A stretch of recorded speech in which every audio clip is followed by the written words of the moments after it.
Are you facing an imminent foreclosure sale date even though you've applied for a loan modification less than 37 days ago and still facing foreclosure? Let's get into this.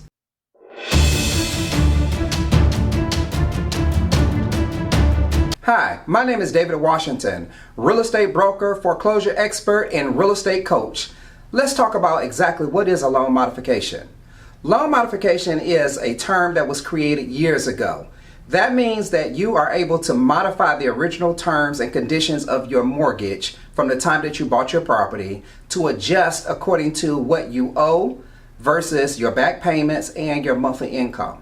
In other words, they're taking your original mortgage documents and they're modifying them to better suit your current financial situation. This whole video is about loan modifications and the things that your bank will not tell you.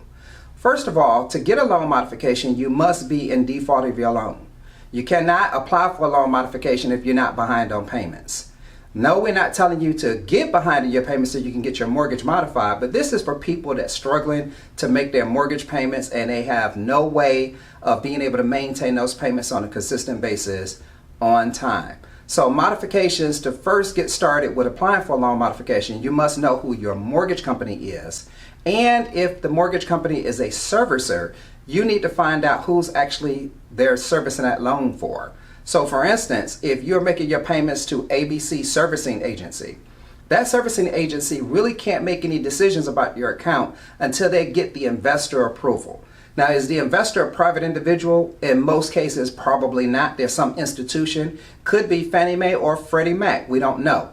The thing of it is if your mortgage company is telling you we're here to help, and a lot of times they're doing that, and that is deceptive to me, because if they know that they're servicing your loan and they're offering this assistance for you, and you fall behind on your payments and you're requesting this assistance, they should tell you up front that your request, whatever it is, regardless if it's a loan modification or some type of forbearance agreement or some type of short sale, that is going to be based on the investor that they're servicing that loan for's approval. A lot of mortgage companies won't do that.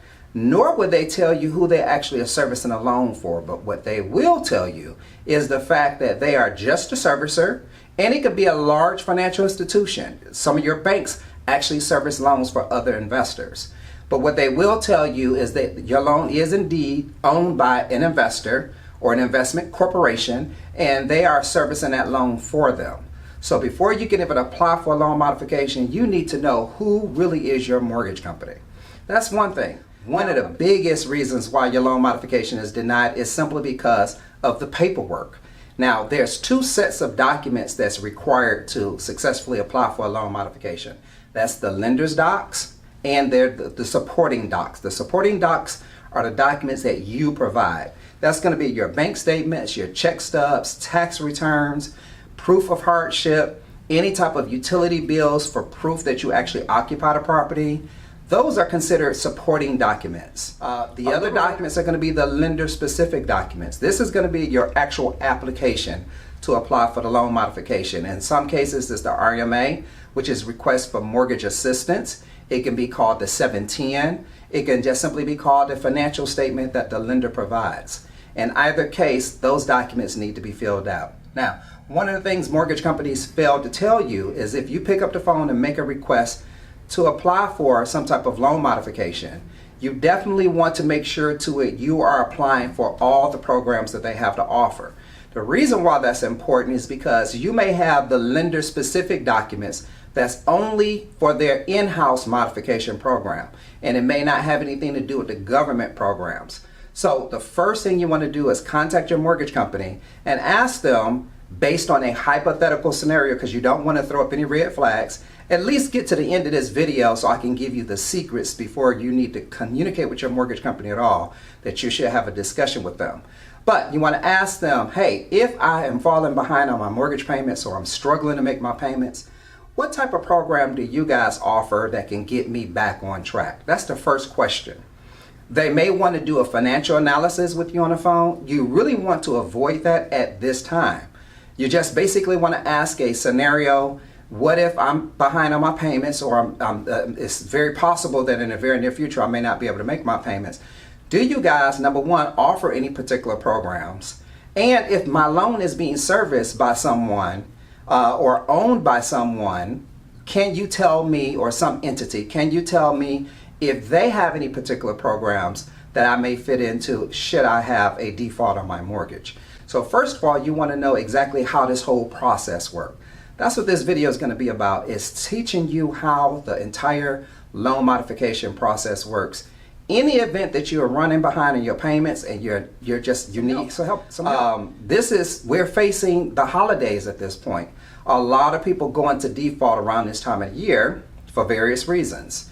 The real estate business typically slows down a little bit during this time of the year, and that's to be expected. The problem is we want to make sure to it that after the holidays you still have a place to lay your head and a place to still call your own.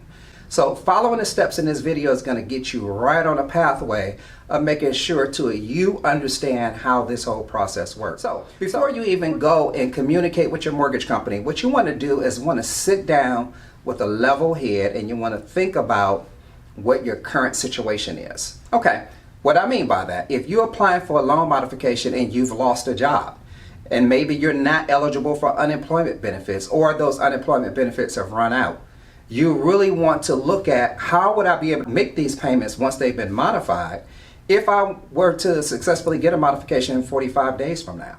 So you want to make sure too you have the ability to continue making mortgage payments once they've been modified. If that is a no to that situation, you might need to look at possibly selling your property. And if your property is underwater, you might need to look into a possible short sale. How can you determine if the property is underwater? Well, you can go to any of the internet search engines like Zillow and some of the other ones that would give you an idea of what the homes in your area are selling for. Type in your address and it's going to tell you roughly what the homes are selling for. Now, don't get me wrong. It is not a way to gauge what your property is valued at. Let's be clear. Zillow is not an appraising company, nor do they have a license to do so. But what they do have are algorithms that they use to calculate what properties in your area based on your particular condition of your property and the particular properties that are comparable to yours. So if you have a 3-bedroom home, 2-car garage, 1.5 bath, it's going to look for properties that meet those criteria. So it has very sophisticated algorithms that's going to determine what the fair market value of what the homes in your area are selling for. So when you look at that information, that's a gauge. We're talking about ways you can get this information pretty quickly without going through the expense of paying for a licensed appraiser to come in and appraise your property. You get an idea what the fair market value of the home is.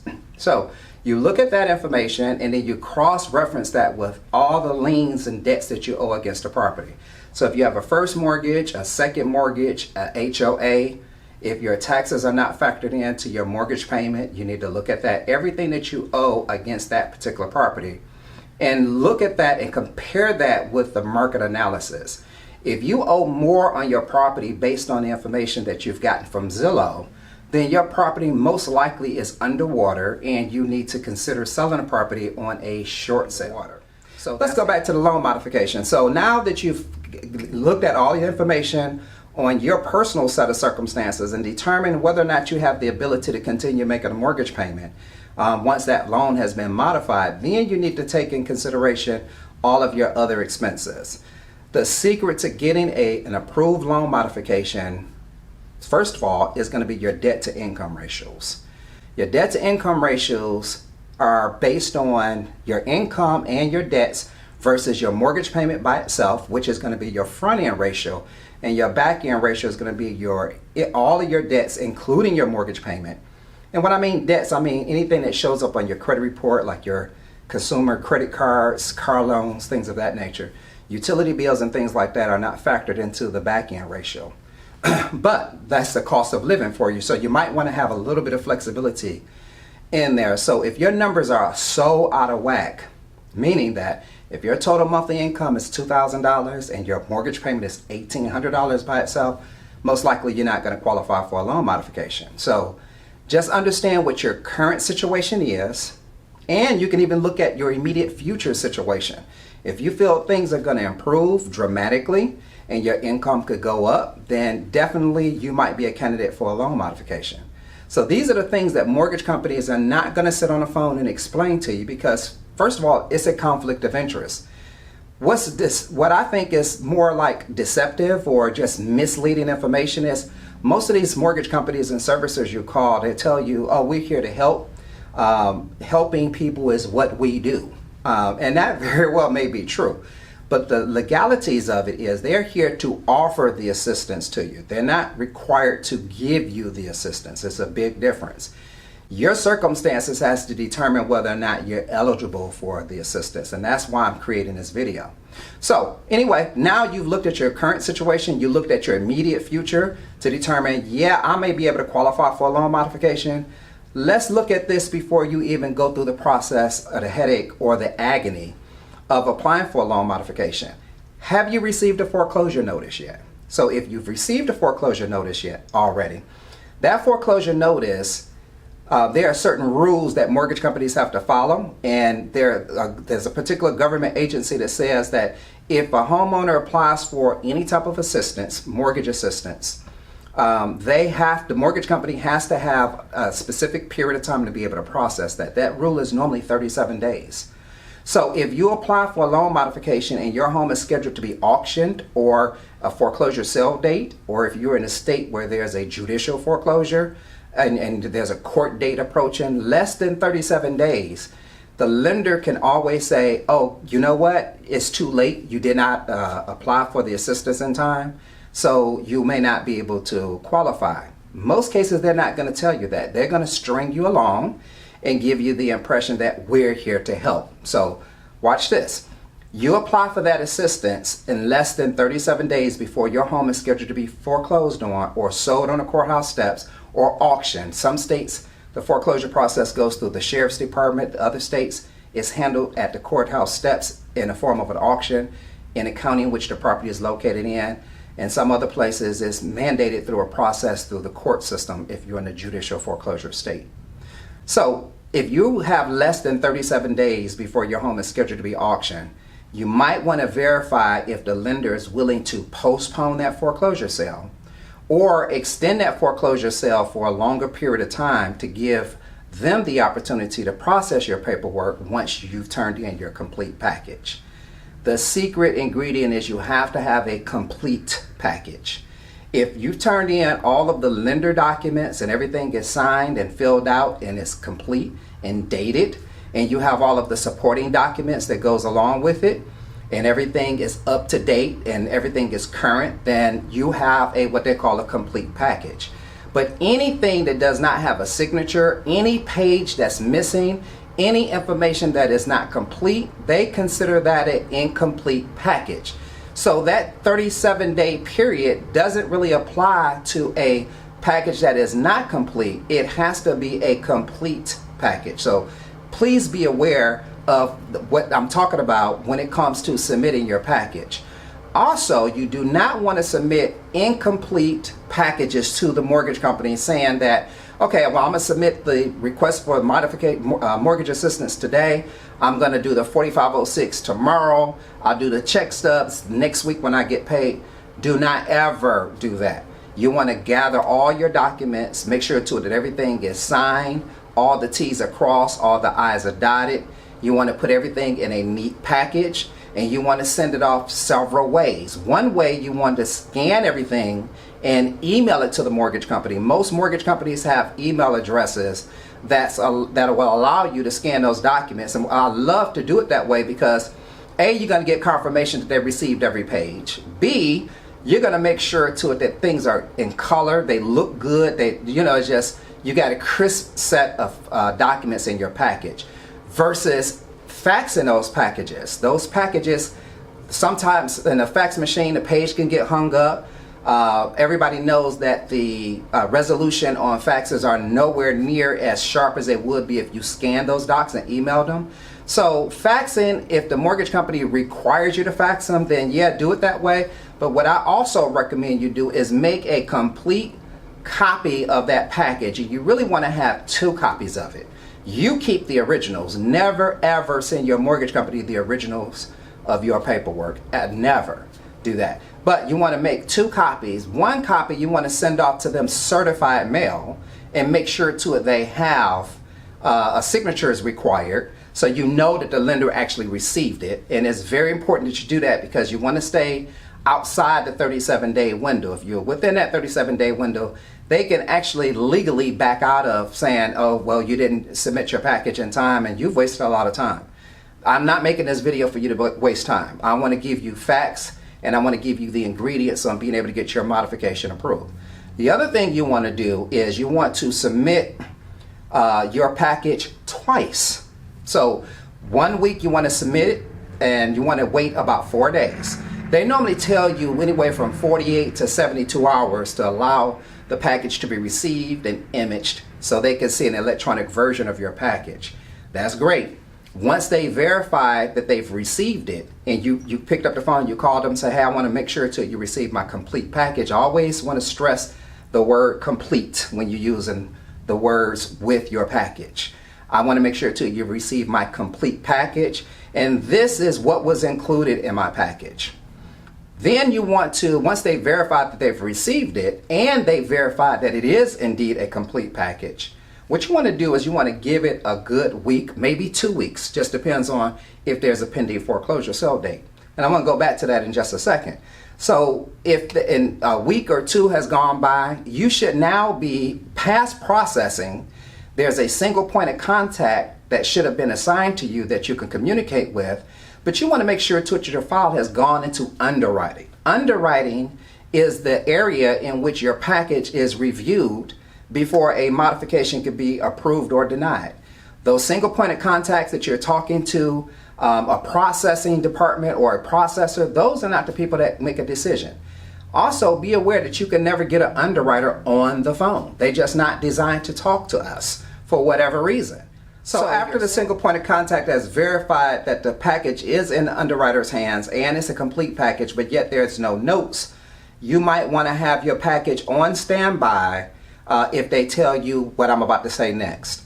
If they tell you, oh, well, guess what? The 3rd page of the RMA is missing, or the 1st page of the 4506 is not present, or we can't read it for whatever reason. They give you all kinds of, and in some cases that can be true. I mean, I don't work at a mortgage company, but I've been doing this for well over 25 years. And the stories that I've heard is enough to make you start smoking if you don't smoke.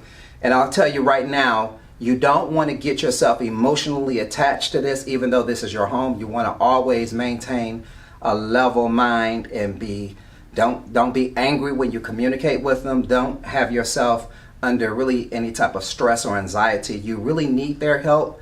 But the problem is I don't put a lot of faith into what these mortgage companies say. This is the reason why I'm making this video. I'll tell you right now, if they verify that they've not received a particular document, or that it wasn't legible, or whatever the case may be, this is the reason why I like to use scanned documents, because a lender would tell you in a heartbeat, oh, the page on one of the pages on the 4506 wasn't legible, or you signed in a wrong location, or it doesn't have a date on it. And those things can really be realistic facts for you not having a complete package. Again, you want to have a computerized backup of everything you sent them.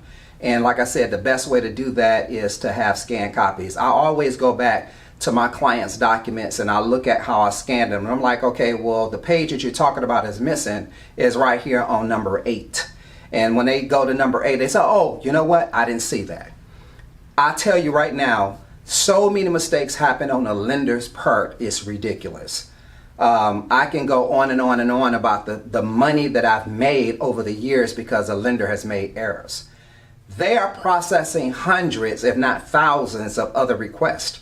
So I don't think that they're doing this on purpose. I think that because they're just average people, they may make mistakes. I remember a lender claimed that they never received my client's documents, but they failed to tell us that they relocated their office. And I found that out by talking to someone else, because I've established a rapport with a lot of these lenders. And when I spoke to another one of the employees that happened to be in that same department that I've been dealing with for years, they're like, oh, we just relocated to another floor.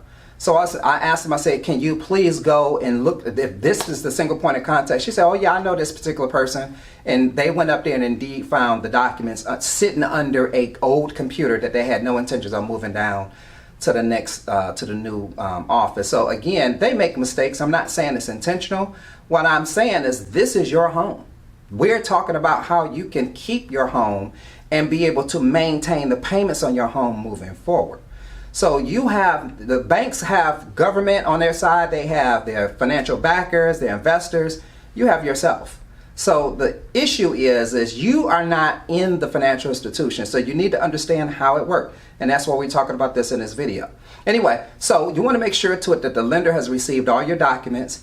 If you've gone through the underwriting process, the underwriter is not going to communicate with you. However, the only time they really leave notes is if there's something missing, they reject the file, or it's been denied, or the investor that they're servicing the loan for has denied your modification. That is so very, very important. You understand that if the mortgage company that is servicing your loan, they are not your mortgage company to make the final decision on what's going on. It's very important that you understand this. It's also very important that you find out whether or not your loan is being that is owned by an investor, and if that particular lender you're making your payments to is just a servicer. Very important that you understand that, because if you're applying for this assistance, know that it has to go through the servicer's process, and then it has to go to the underlying investor for an approval or rejection. So just understand how it works. But if you are facing foreclosure and you're less than 37 days, these are very crucial times that you need to be aware of. A lot of times you can apply for a loan modification long before 37 days.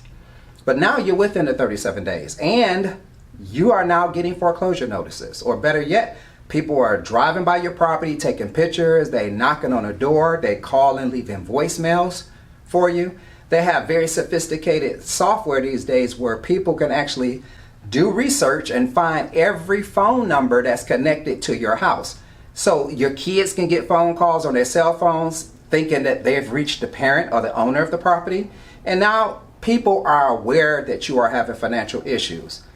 This is not the time to stress. This is not the time to get angry. I'm doing this video because I'm telling you all the things that no one else is telling you about how this process works, both internally through the government and externally and emotionally. It's very important that you understand how all these things work, and never ever under no circumstances give up.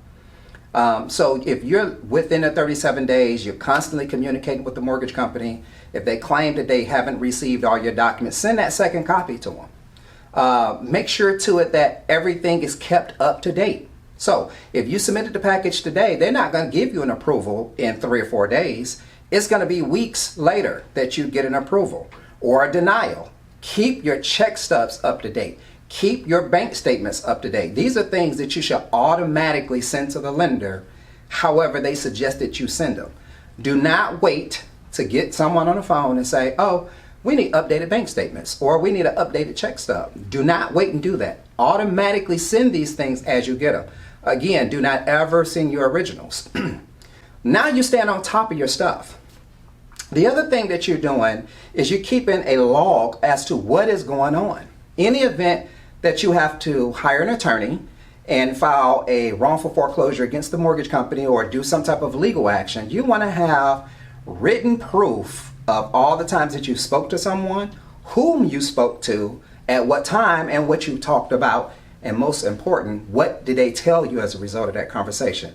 So create you a log for every day and keep it in chronological order for every time, every day that you've had to communicate with your mortgage company. You want to keep a log on these things. The other thing is if your debt to income ratios are out of whack, and I'm going to make a series of videos that's going to follow this, and we're going to talk about everything from the supporting documents that's missing, when to and how to communicate with your mortgage company. So just be expecting some additional videos to come behind this, because I want you to know what I know. And so if you have some additional income in your home, and let's say it may be a roommate, a family member, it could even be a child that's now paying a utility bill or whatever, you want to include that as supporting income. there are documents that's included in your package or that you can make a request to get a part of your package, and that is for a non-borrower contributor. A non-borrower contributor is someone that's helping you pay your bills, but they're not on the mortgage, nor are they on the loan of the property or on the deed of the property. But they are considered a non-borrower contributor. So if your debt to income ratios are out of whack, that's one way you can offset that. If you have someone that's paying a gas bill, that's one bill you're not paying. Add that information on there. Now, some lenders may want to see supporting documentation to verify that, and that's fine if they do that. If you have a roommate or someone that's giving you some assistance with paying your bills, make sure it's deposited into your account, or they're paying you with a money order, or they're giving you a check that you can make a copy of. Or, just keep some type of log other than a handwritten receipt. Handwritten receipts are going to be a little too easy for someone to doctor up. So mortgage companies in a lot of cases won't accept that. So just again, know how this process works and understand that you need to keep logs of every time you communicate with these people. You need to have an understanding as to what's going on. If there are people driving by your house and taking pictures, that could be the mortgage company sending someone out to do a occupancy check. A lot of times when you apply for the mortgage assistance, you have to occupy the property. Is there help for investors? Yes. But in this particular case, they want to verify that someone is occupying a property. A part of your package, they're going to ask proof of ownership or occupancy. That is going to be a utility bill or something with your name on it. So just understand how this whole thing works. But this video is about if you're facing foreclosure and you've applied for assistance and you've got nowhere with your mortgage company, what do you do next? Well, there are several reasons why you could be approved for a modification and everything could be okay. The mortgage company can offer you a modification and say, congratulations, your modification request has been approved, and this is what your new payments are going to be, and this is when they're going to start. Now, don't be alarmed if those payments go up, because a lot of times a modification don't mean your payments are going to go down. It can go up. And if it goes up, it's really because it's all about the debt to income ratios. If the mortgage company did not feel you can pay that based on your income and based on your debts, they wouldn't have offered it to you. So just don't expect your modification payments to go down in every case. Sometimes, and don't be alarmed if they go up. The bottom line is you got a modification, and according to the paperwork you submitted to the bank, you can afford the property. So now what happens if you miss those trial payments or you don't make them on time? You're automatically kicked out the program, number one. So it's vital that you make those payments as specified in the agreement. Some modification payments will tell you as long as the payment is made within that month, you're fine. Some will tell you there's no grace period. We must receive the payment on the first of this month or whatever day they tell you. Typically it's the first of the month. And there's no grace period for a delinquency. Make sure those payments are there. Now, what happens if you get a modification and you're offered a trial period and you've made those payments on time, and then now you get a denial letter? Now, there's several reasons why that happens. The biggest reason is there's something going on with your title, meaning that if you deeded the property over to someone without the bank's approval, that can be an issue. If you have a lien on a property, like an IRS lien or HOA lien, or some type of drama going on with the title of your property, you can be denied, and this is why. It has nothing to do with you making your payments. It has everything to do with most modifications are treated like refinances. So if you get your loan modified and you've successfully made your trial payments, all of a sudden you get a denial. It is because the mortgage company cannot record that modification because you have something going on that will automatically be moved in a senior position if that modification is recorded against that property. So if you have any IRS liens, if you have any HOA liens, any drama going on, if you transfer the property to someone else or added someone else to the title, just know that all those things can have a huge impact on your final modification. So you want to correct those issues in the beginning. Another reason why we're talking about this in this video. We want you to get back on track and stay on track. We don't want you to get on track and now you're ready to go plant flowers and you're ready to become a homeowner again. All of a sudden, it's been snatched away from you because there's some issue that you were not aware of. So make sure too you don't have any title related issues when you apply for a loan modification, because the mortgage company is going to check the title to make sure to it that that modification can be permanent. If you have any issues with that, then I'll give you some information on the bottom of this video that you can be able to get some immediate assistance and be able to get those issues resolved. Now, what happens if you're denied altogether? Not only are you denied, but you're days away from a foreclosure sale. Well, all is not ended at that point. You can immediately request an appeal and have the decision appealed. The mortgage company, in most cases, now they don't expect you to know this information, in most cases has to stop that foreclosure process to allow the appeal process to happen. It doesn't matter if they're servicing a loan for an underlying investor, you still have the right to appeal, and most denial letters will tell you that under normal circumstances. However, the mortgage company may not even tell you that you've been denied until you picked up the phone and called them and followed up, which I recommend you call them on a weekly basis to find out what's the status of your modification request. If you pick up the phone and call them and they say, oh yeah, you've been denied and we've mailed a letter out to you, but you're days away from your home being auctioned, okay, you may not get that notification ever, and then there's a serious problem. So the issue is you want to stay proactive and you want to stay in constant communication with your lender. You can file an appeal with your lender, and you need to do that in writing. Do not do anything with your mortgage company over the phone or verbally. If you do it verbally, back it up with something in writing and state it like this: as per our conversation on whatever that particular day and with whomever, I am doing this or I'm requesting this. Have a paper trail for everything you do with your mortgage company. It's vitally important. But if you're denied, mortgage company has to notify you. However, they don't have to notify you before it's too late.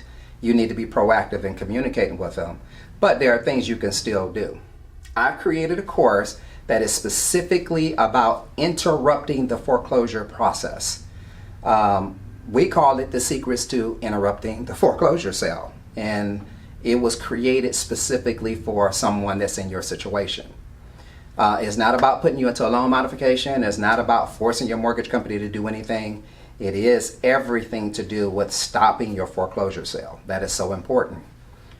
This information will put the brakes on the foreclosure process immediately. You can click on the link below this video to get immediate access to that. As a bonus, I'm going to give you my 10 steps of foreclosure prevention. And this is a master class. So it's going to be me explaining to you the 10 most important things you can do to prevent the foreclosure on your home altogether. That is my free bonus gift to you. Once you have been denied for your loan modification and you need to pick up the phone and call someone to get assistance, you can dial 770-691-3050. My staff is ready to assist you with any type of question that you may have. We are here to provide information for you and to even help you understand how these things work. We don't want you to get caught with your guards down and your mortgage company feeling that they can take advantage of you without you knowing, again, how this process works. This is all about educating the public on this mortgage process. That is, I've been in the business for 25 plus years doing exactly that, educating people and working for clients and keeping their homes out of foreclosure, getting approved short sales. I've never had a short sale denied. I am a real estate broker, I am a motivational speaker, and I'm a coach. And I just get so much pleasure out of being able to help homeowners that's facing any type of real estate dilemma, because let's face it, in 30 years, you're gonna have something going on. I mean, we don't want that to happen, and we pray that it doesn't ever happen, but the reality of it is, in 30 years, that's a long time. Something can very possibly happen. It's going to interfere with you being able to make your mortgage payment. So I want you to stay tuned for videos coming after this. It's all about getting your modification approved. It's all about getting the assistance that you need. It's all about knowing how it worked. Because if you understand how it worked, then you can better understand how to make it work for you. Again, I'm David Washington. It's been a pleasure speaking to you this afternoon. I want to be able to assist you with anything that you have going on with your real estate. Again, like us on, subscribe to us, our YouTube channel. Like us on Facebook, that keep you up to date with our events and different programs and courses and different events that I'm going to be speaking at. And we just want to be able to help people stay focused on the things that they need that's important to them. And your home there's nothing more important than your home that includes your family. And so again, just stay tuned for additional videos that's going to help you with any of your real estate related issues. And thank you so much.